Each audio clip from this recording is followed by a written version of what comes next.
Sticking with the theme of justice, the South African judiciary has come under quite a bit of criticism recently from politicians and other parties. Just this week, for instance, at the State Capture Commission, former Free State MEC for Economic Development, Mxolisi Dukwana, commented that the judiciary in his province had been compromised. Well, we're now joined from our Pretoria studios by CP Fourie, who is a commissioner and the spokesperson at the Judicial Services Commission, to discuss how judges get selected, appointed, and how they're monitored to make sure that they are fit and proper to serve on the bench. Mr. Fourie, thanks very much indeed for joining us. Welcome to the program. I'm sure it must come as a concern to you that a lot of the judges, a lot of comments rather, are coming through recently about the judges sitting on the bench and whether some of them are fit for purpose. Thank you. Good afternoon. Could I firstly address the whole appointment process and then what can be done about judges that are not doing what they are supposed to do?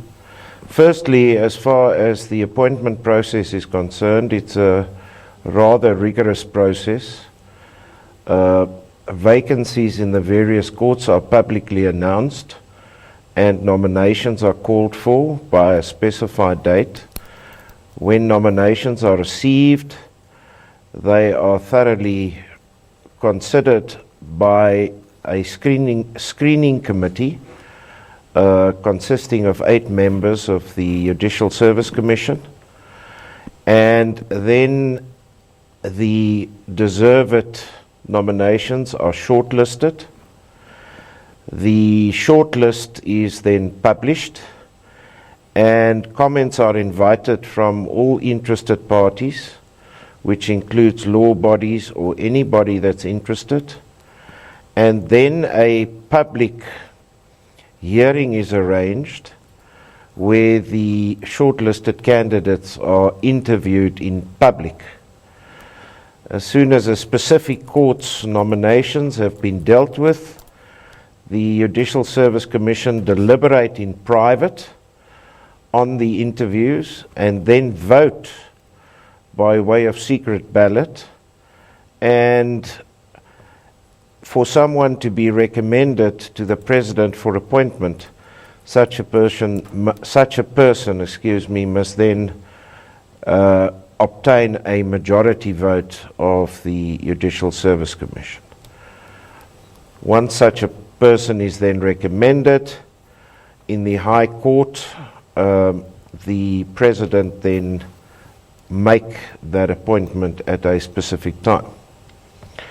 Now, then it's for that appointed judge to fulfill his or her obligations, and if there are reasons for complaint, then the Judicial Service Commission Act makes extensive provision as to how to deal with complaints against judges. All right, we'll deal with those complaints just now.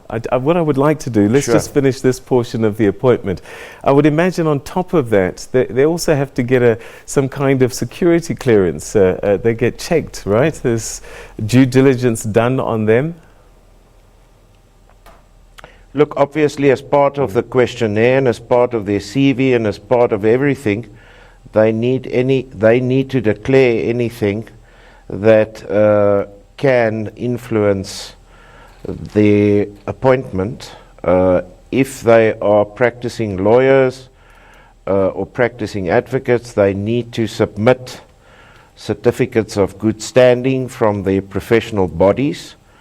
So yes, the process is very thorough and the process is very vigorous. All right, so in theory, once you've gone over all of these hurdles, you've got, someone of reasonable reputation and quality sitting at the bench. It does seem, though, sometimes that they don't stay that way. How do people, the public, engage with who they feel perhaps is a judge that's lost his way? Well, as I say, if there's reason to complain against the conduct or behavior of a judge, then the Judicial Service Commission Act provides extensively as to how to deal with such complaints. A complaint must be submitted to the Secretariat of the Judicial Service Commission. It then gets referred to the Chief Justice, who is also the chairperson of the Judicial Conduct Committee. The Judicial Conduct Committee consists of the Chief Justice, the Deputy Chief Justice, and 4 other appointed judges. The Chief Justice may delegate his position to the Deputy Chief Justice, and the complaint then gets investigated and looked into by the Judicial Conduct Committee. Frivolous complaints may be dismissed. Not so serious complaints may be dealt with in terms of the Act, and serious complaints where there may be serious consequences then gets referred back to the Judicial Service Commission by the Judicial Conduct Committee with a request that the Judicial Service Commission request the Chief Justice to appoint a tribunal to actually hear the complaint. Such a tribunal then actually conducts a trial, and the tribunal then provides the Judicial Service Commission with its findings.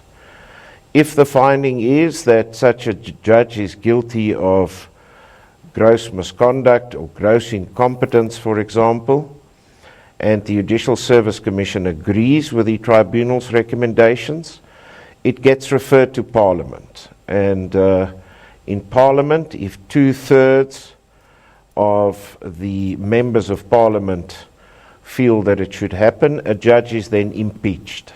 All right. So I don't know if it's possible to ascertain.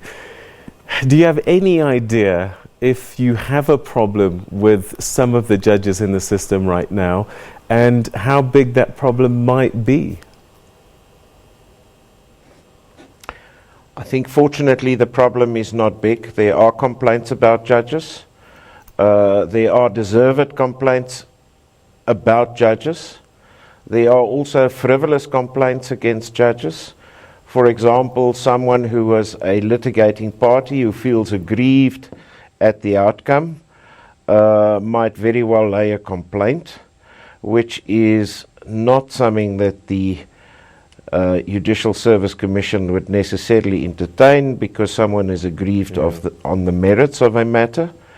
But if there are indications of gross misconduct and gross incompetence, it's taken seriously and it's dealt with seriously.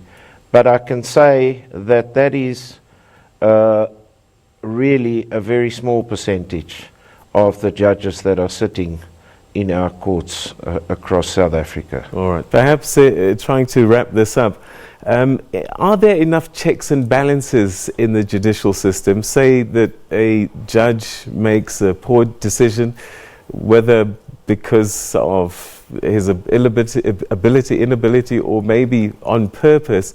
Are there enough checks and balances to be able to correct that within the system? Well, within the system, there's the court process, and the court process allows for appeals.